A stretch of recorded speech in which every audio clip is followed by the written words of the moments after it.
Good morning kalapatids. Welcome back to my YouTube channel.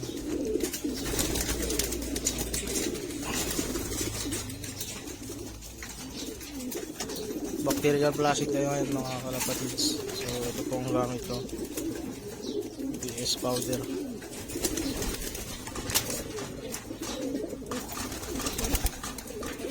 Balang pagbibigay ko po ng BS powder.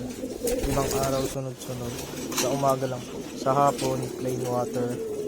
Tanggalin po yung mga grease, pink mineral, redstone, I1 soil, kahit na anong powder dyan sa loob niya kalapatids. So hanggang dito na lang po kalapatids. Sana ba may natutunan kayo dito sa bagong video yung in-upload ko. Subscribe na po kalapatids.